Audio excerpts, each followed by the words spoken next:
जब नारद जी के वचन सुना तब महाराज एक गुण तो बता दे, लेकिन अवगुण का है, कुछ तो अवगुण होगी एक में, वो अवगुण तो बता देता। हाँ एक छोटे से, वो बहुत बड़े नहीं, बहुत छोटे से अवगुण का। देखो एक अवगुण नहीं बताते, अवगुण लगाकर बताते अगर होने वाला पति के अवगुण न बता कि ये जगह साथ एक विवाह हुई और कैसे है जोगी जटिल जटाधारी। देखो भगवान शंकर के जो वेश है सज्जनों, हम सब लोग बहुत सुंदर संदेश देते। जटा कैसे बनते, जटा जाना था, बाल बिखरे रहते और बिखरे हुए बाल में जब गुट के बनाए जाते ओला क्या बोलते, जटा बोलते हैं ना जटा। भगवान शंकर के शीश में क्या है, जटा है, जटा धारी रही। ये जटा संकेत क्या करते,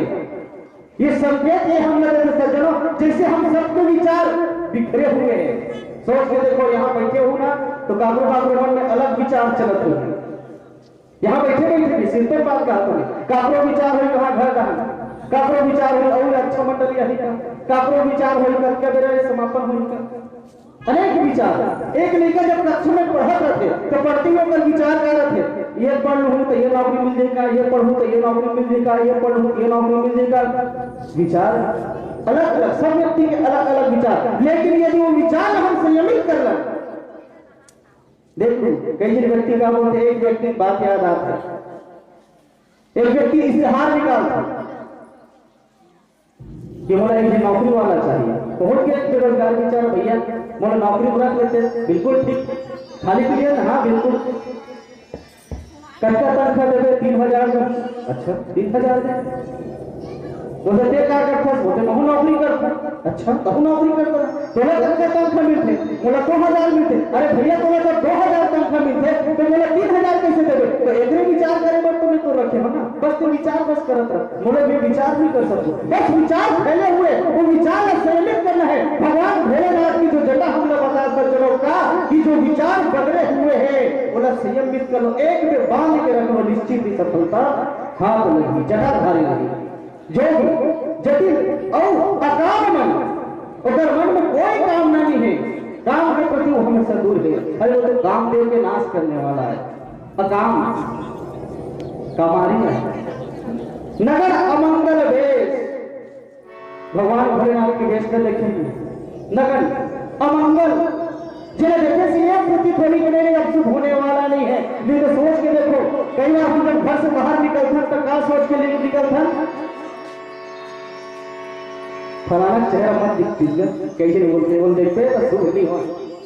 भगवान भोलेनाथ के वेश भी वैसे है, नारद मुनि बताता कि होकर वेश अमंगल, अमंगल वेश भारी आए, अस स्वामी यही कह मिलही, इसने स्वामी एला मिलही। अब बताओ तो, अब वो बात को नहीं जानना था कि इसने गुण हेवे काटने तेला, बता दे कि इसने स्वामी एला मिलही, एक के हस्त के रेखा में एक हाथ के रेखा में यही बात लिखा है ना, यही बात लिखा है, इसलिए स्वामी केला मिलही। तो बात है सज्जनों, भगवान भोलेनाथ के वेश भले अमंगलधारी है, लेकिन भगवान भोलेनाथ तो मंगलकारी आए ना, जिसका ध्यान हमेशा प्रभु श्री रामचंद्र जी में ही लगे रहते हैं। महामंत्र नहीं जपत नहीं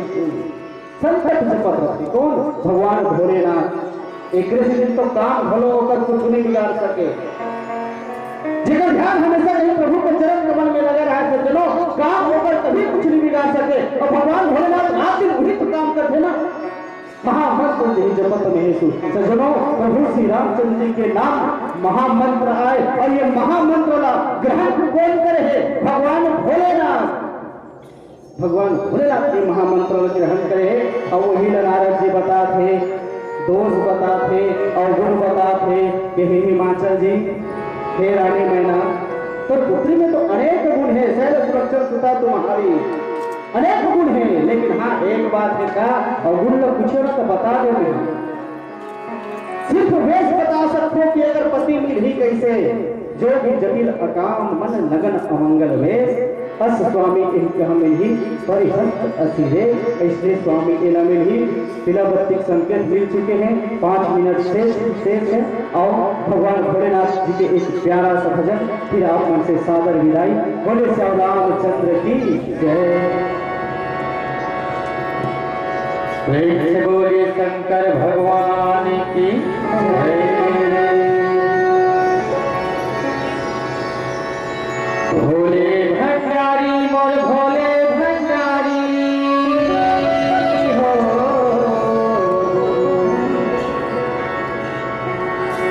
भोले भंडारी मोर भोले भंडारी, बिजली ला मोर बनेले, हाथी बेड़ा पार लगैले,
जय